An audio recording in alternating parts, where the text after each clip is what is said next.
O Senhor esteja convosco. Proclamação do Evangelho de Jesus Cristo, segundo Lucas. Naquele tempo, havia também uma profetisa chamada Ana, filha de Fanuel, da tribo de Asser. Era de idade muito avançada. Quando jovem, tinha sido casada e vivera 7 anos com o marido. Depois ficara viúva e agora já estava com 84 anos. Não saía do templo dia e noite, servindo a Deus com jejuns e orações. Ana chegou nesse momento e pôs-se a louvar a Deus e a falar do menino a todos os que esperavam a libertação de Jerusalém. Depois de cumprirem tudo, conforme a lei do Senhor, voltaram à Galileia, para Nazaré, sua cidade. O menino crescia e tornava-se forte, cheio de sabedoria, e a graça de Deus estava com ele. Palavra da salvação. Meus queridos irmãos e irmãs, o Evangelho de hoje, ele se encontra no dia da apresentação do menino Jesus no templo, um dos mistérios que nós rezamos no terço. Como nós sabemos, pela tradição judaica, após alguns dias do nascimento, todos os pais deveriam levar os filhos homens no templo para fazer a circuncisão, e a partir daquele momento se tornava um judeuzinho. E é isso que Maria e José foram fazer, apresentar o menino Jesus no templo. Quando eles chegaram lá, encontraram, dentre algumas pessoas, com Ana. E Ana se torna o personagem principal do Evangelho de hoje. Nós não sabemos muitas informações sobre essa mulher, mas o pouco que nós sabemos a partir do Evangelho é o suficiente para a gente perceber a grandeza dessa pessoa. Como nós sabemos, Ana, ela faz parte do povo judeu. Portanto, ela fazia parte desse grupo que há muito tempo esperava ansiosamente o cumprimento da profecia de que viria um Salvador. Ela fazia parte desse grupo que alimentava a esperança do dia em que isso acontecesse. Mas no caso dela, tinha um fator especial.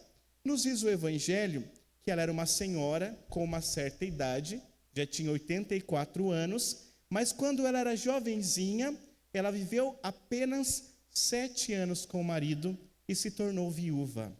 Ela ficou viúva muito jovem. Se hoje, meus queridos, a viuvez já é um grande desafio para o nosso tempo, para aquele tempo era muito pior, porque a mulher não podia trabalhar. Se ela não tivesse um filho que fosse maior de idade, que pudesse sustentá-la, ela se tornava mendiga. Ela vivia da providência das pessoas, da boa vontade das pessoas. E no caso de Ana, ela não tinha filhos. Portanto, foi alguém que viveu à margem. Naquele tempo, a viuvez era vista como uma desgraça. Então, olha a situação dessa mulher. Muito jovem, ela já viveu entregue à boa vontade das pessoas. Diante desse cenário, nós poderíamos esperar uma pessoa muito revoltada contra a vida, revoltada contra Deus. Poderíamos encontrar uma mulher amargurada, triste, afinal fazia muitos anos que ela estava naquela situação, mas não foi isso que aconteceu. Ana, ela não se revoltou. Ana, ela não mergulhou na tristeza. Pelo contrário, a partir daquilo que ela estava sentindo, ela se colocou a serviço de Deus. Então, olha que interessante. Além de ela ser alguém que só pelo fato de fazer parte do povo judeu já esperava a vinda do Messias, na situação pessoal que ela vivia, ela esperava muito mais. Mas ela não esperava parada. Ela não esperava murmurando, mas ela esperou se colocando a serviço de Deus no templo. E algo muito interessante que o Evangelho nos diz é que ela era profetisa. Olha que interessante.